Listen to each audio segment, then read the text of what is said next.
Jésus, lorsqu'il était en chair et en os sur notre terre, durant ces 3 années de ministère, Jésus affirmait que sa nourriture, c'était de faire la volonté de son Père qui est au ciel. Il en faisait une nourriture, c'est-à-dire qu'il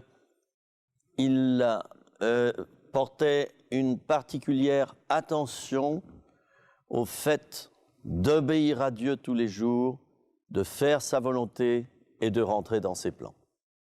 Alors nous trouverons toujours de ces chrétiens qui diront « Ah, c'est pas grave, il faut faire en gros ce que Dieu veut, mais tu sais, Dieu est bon, miséricordieux, et puis il nous aime.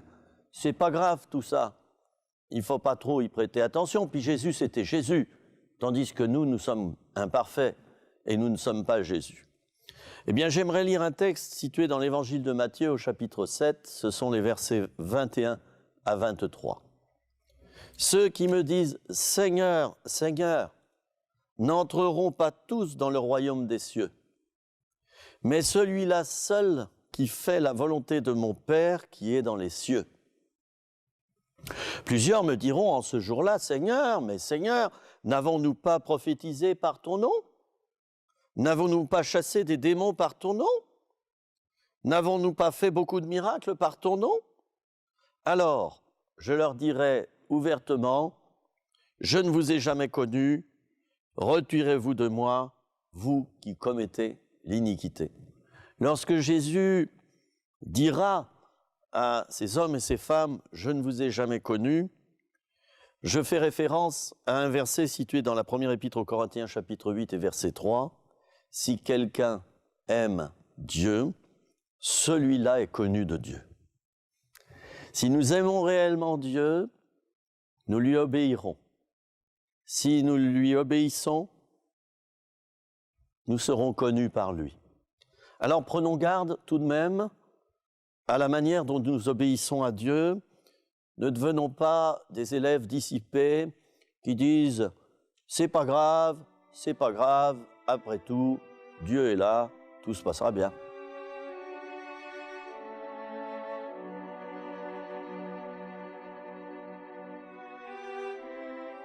Le livre d'Ésaïe, au chapitre 30 et au verset 1er, nous avertit, en quelque sorte. « Malheur aux enfants rebelles qui prennent des résolutions sans moi et qui font des alliances sans ma volonté pour accumuler péché sur péché. » Il y a dans la parole de Dieu de véritables avertissements destinés à ceux et celles qui prennent à la légère la volonté de Dieu. Et malgré qu'ils l'ont connue, cette volonté, qu'ils en ont eu connaissance, ils obéissent à la légère, voire ils n'obéissent pas du tout. Ici, le prophète Ésaïe parle des alliances sans la volonté de Dieu. Chers amis, combien c'est important de faire des alliances dans la volonté de Dieu. Nous pourrions bâtir des églises parfaites, nous allier les uns et les autres. Et nous pourrions vouloir former même des fédérations très nombreuses, avec des églises de 1000, 2000, 5000 membres, et nous sentir bien parce que nous faisons du chiffre. Dans ce cas, nous ferons des alliances. Et ça va être ronronnant tout ça. Ça va nous faire du bien. On sera content de notre activité. Attention, là, nous ferons pour Dieu, mais pas forcément par Dieu.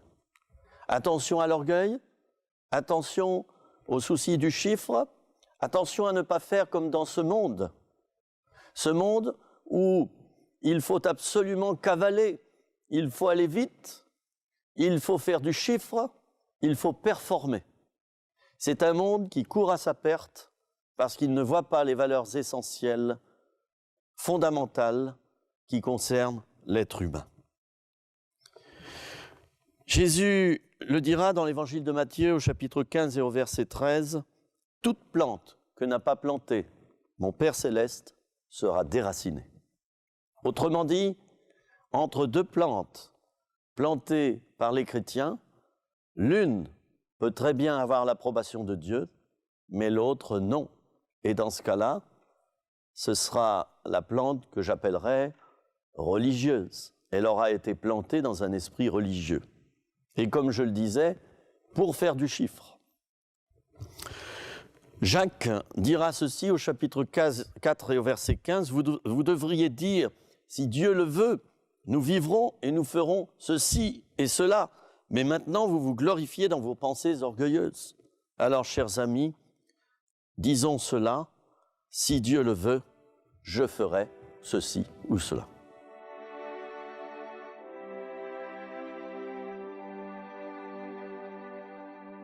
Un autre avertissement est situé dans l'évangile de Luc, au chapitre 12 et au verset 47 et 48.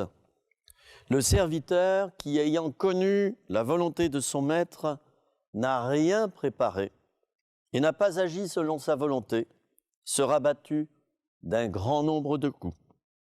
Mais celui qui, ne l'ayant pas connu, a fait des choses dignes de châtiment, sera battu de peu de coups. On demandera beaucoup à qui l'on a beaucoup donné, et on exigera davantage à celui à qui l'on a beaucoup confié. Évidemment, ce texte est une parabole. Et Jésus, là, parle d'un chrétien qui sera battu par le fouet comme cela se faisait à l'époque. Nous devons réinsérer maintenant ce texte dans notre culture et savoir qu'à l'heure actuelle, bien sûr, ce ne serait pas des coups de fouet que nous recevrions, mais autre chose. En tout cas, si nous cherchons là à interpréter cette parabole, retenons ceci, c'est que si nous connaissons la volonté de Dieu en tant que chrétiens et que nous cherchons à l'accomplir, tout cela sera bon et des textes nous disent que nous recevrons une récompense. Mais cette parabole ici affirme que si nous avons connu la volonté de Dieu, mais que nous ne l'avons pas accomplie et pas du tout, il nous sera demandé des comptes. Loin de moi d'utiliser une pression pour, dans cet enseignement, provoquer votre obéissance à Dieu. Mais nous devons savoir que ces textes ici sont là et que Dieu ne s'y trompe pas. C'est un avertissement, nous en ferons ce que nous voudrons. Il y a quantité d'autres textes qui parlent de la désobéissance à la volonté de Dieu. Signalons le cas de Judas qui a livré son maître, mais qui ne s'est pas repenti et qui, à cause de cela, a connu le suicide. Il est allé se pendre. Il y a un cas similaire, c'est celui de l'apôtre Pierre, qui n'a pas fait mieux. Il a renié 3 fois son maître. 3 fois. Il a dit « Je ne connais pas cet homme ». Mais ensuite, le texte nous dit que Pierre pleura. Jésus le vit de loin et Pierre fut saisi d'une repentance. Nous ne voyons pas alors que Jésus va le poursuivre avec son péché, puisqu'après sa résurrection, il va même lui donner la responsabilité de paître le troupeau de Dieu, et sans regret.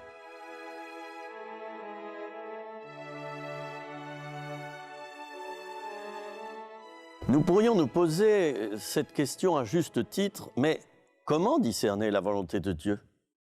Et c'est vrai que dans mon ministère itinérant, je rencontre beaucoup de personnes qui me disent « Frère, aidez-moi à discerner la volonté de Dieu.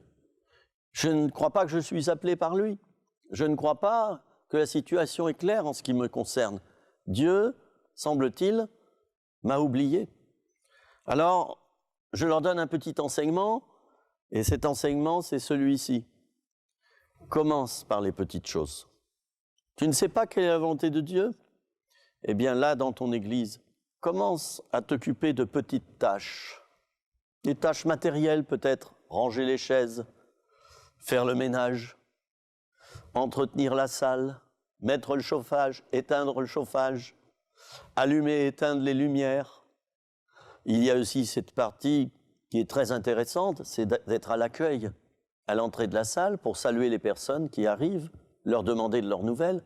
Commence par ces petites choses. Amorce les choses. Et puis tu verras bien ce qui marche et ce qui ne marche pas. Ça, c'est le premier conseil que je leur adresse. Et puis je leur dis d'autre part, écoute, deuxième conseil, va trouver le responsable de l'Église. Demande-lui de prier pour toi, lui qui te connaît depuis quelques mois. Et lui, peut-être, te donnera un conseil. Il te dira, écoute, je pressens pour toi, j'ai l'intuition que dans ce domaine-là, tu fonctionnerais bien. Et c'est comme ça, quelquefois, par quelque chose de très simple, que l'on arrive à découvrir le chemin de la volonté de Dieu. D'autres conseils peuvent être donnés, c'est celui de lire la Bible. Lis la parole de Dieu, mon frère, ma sœur, et tel verset, tel texte va peut-être provoquer une lumière en toi et te donner faim et soif de rentrer dans telle ou telle activité spirituelle de l'Église.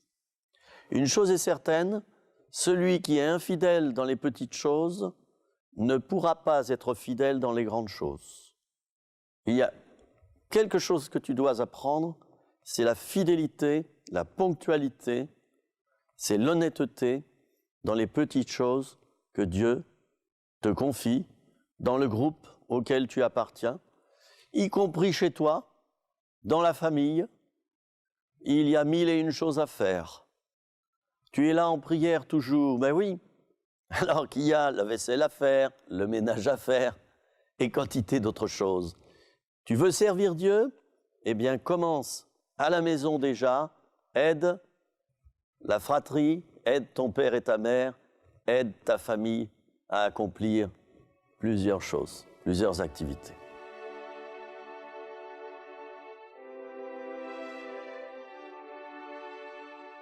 Un autre conseil que je donne à une personne qui ne connaît pas quelle est la volonté de Dieu en ce qui concerne sa vie, c'est d'écouter son intuition, et spécialement lorsqu'elle est en prière. C'est certain, Dieu parle, il entend, et il désire nous parler.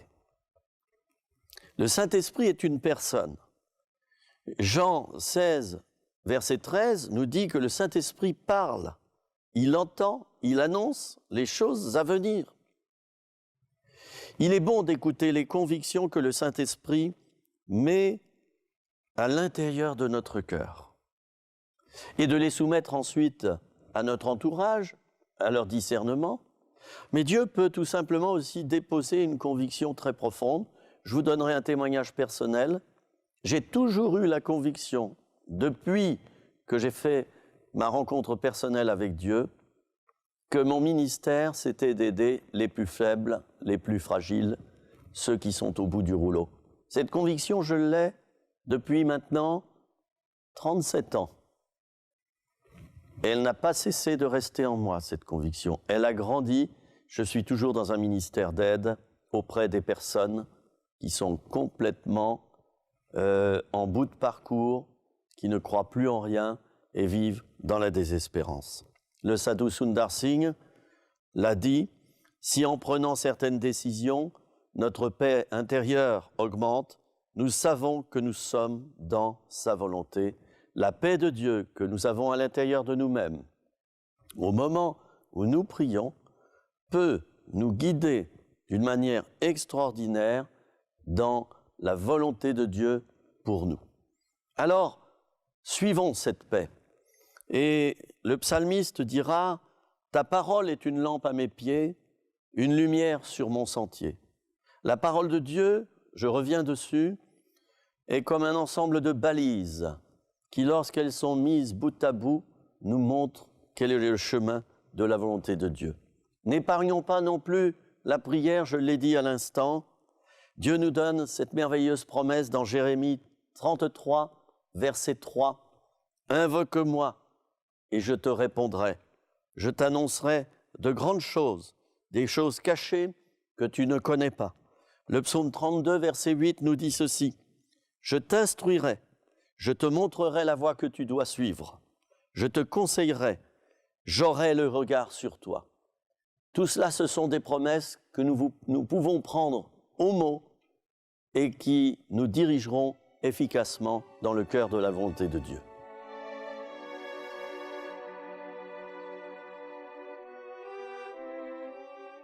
Le livre des Proverbes, au chapitre 4 et au verset 26 et 27, rappelons que le livre des Proverbes a été écrit par Salomon, du moins tous les proverbes ont été écrits par lui.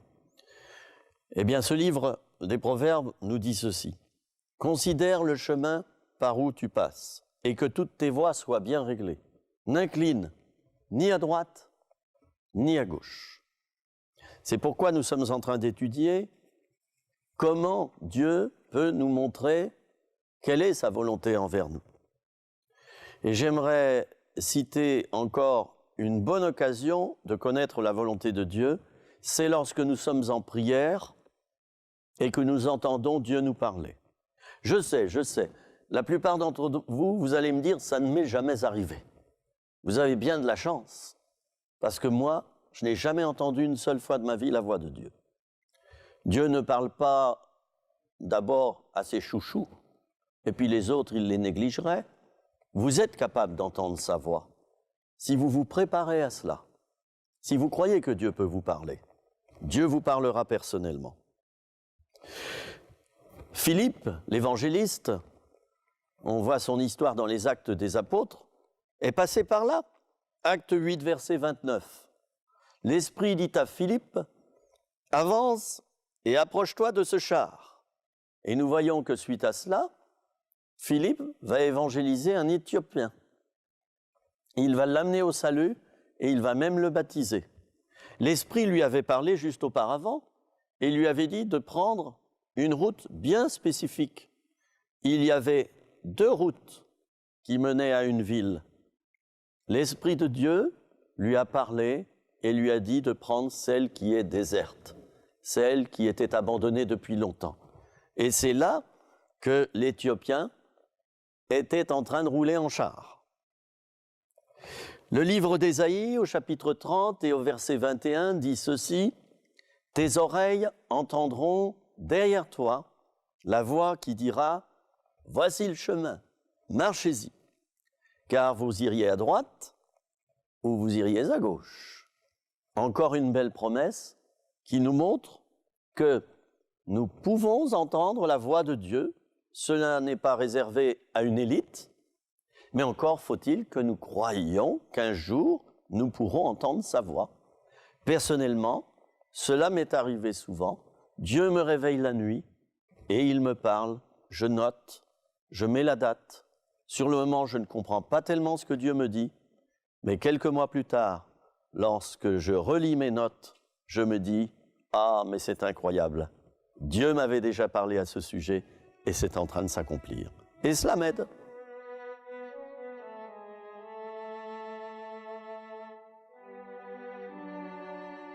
Il y a quelquefois aussi le bon sens et la logique que nous devons utiliser pour découvrir quelle est la volonté de Dieu pour nos vies. Je vais m'expliquer.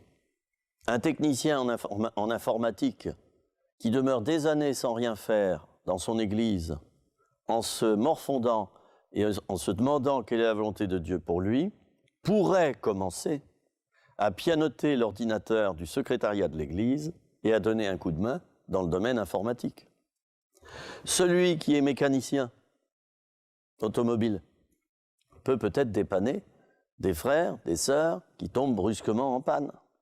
Celui qui est menuisier peut peut-être prendre sa caisse à outils et faire quelques réparations dans l'église. Donc bien souvent, c'est quelquefois le bon sens et la logique qui vont faire qu'on va commencer à rentrer dans la volonté de Dieu.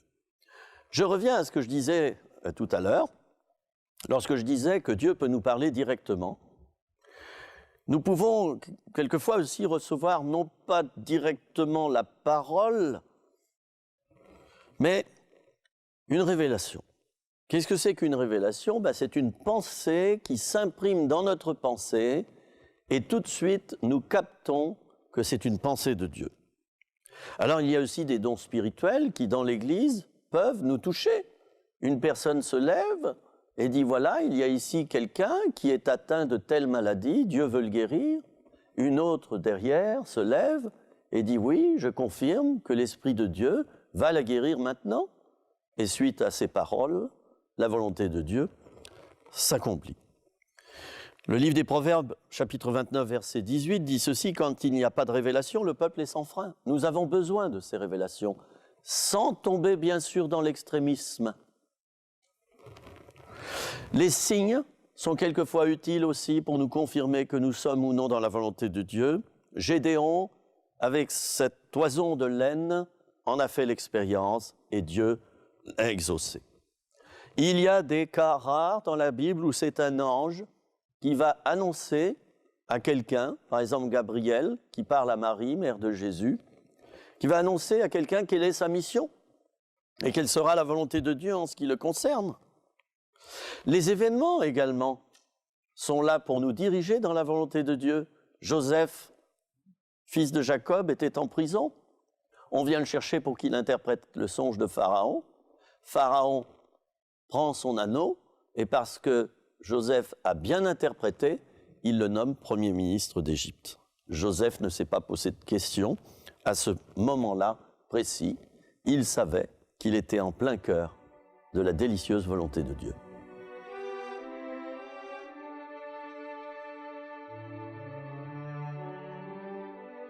L'apôtre Paul était habitué à obéir quotidiennement à la volonté de Dieu.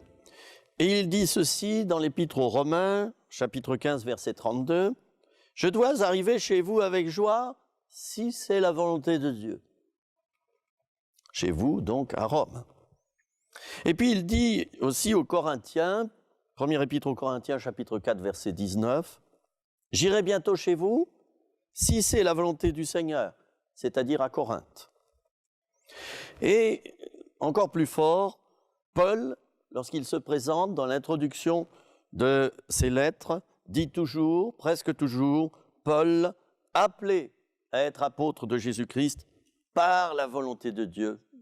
On ne s'établit pas apôtre, on ne s'établit pas pasteur, on le reçoit de Dieu qui nous en donne le ministère et les dons. Alors j'aimerais maintenant que nous puissions très rapidement étudier, mais en quelques minutes, la vie de plusieurs personnages de la Bible qui ont obéi à la volonté de Dieu. Et tout d'abord Abraham, va-t'en de ton pays, de ta patrie, de ta maison, de la maison de ton père, pardon, dans le pays que je te montrerai. Abraham partit comme l'Éternel le lui avait dit. Marie, mère de Jésus, faites ce qu'il vous dira.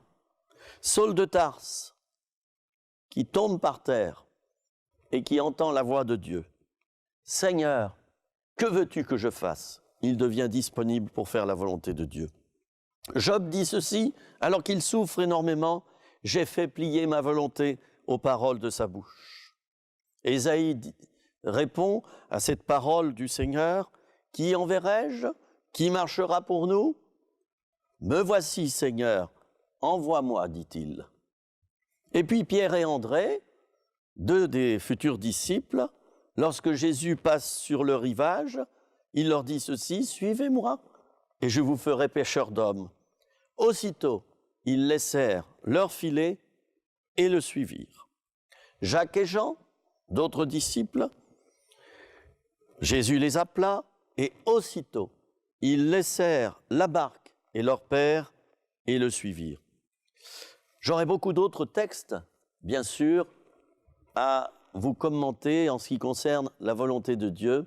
J'aimerais que nous prions quelques petits instants pour que chacun d'entre nous rentre maintenant dans cette volonté personnalisée que Dieu a pour chacun de ses enfants. Seigneur, je prie pour chacune de ceux qui ont écouté cette émission ou même la série d'émissions sur la volonté de Dieu. Et je demande vraiment que tu les bénisses maintenant et que tu leur parles par différents moyens, de manière qu'ils rentrent pleinement dans la volonté de Dieu qui les concerne. Je te remercie, Seigneur. Je suis sûr que tu m'as exaucé et qu'ils vont le faire avec succès et pour leur plus grand bonheur. Merci, Seigneur. Amen.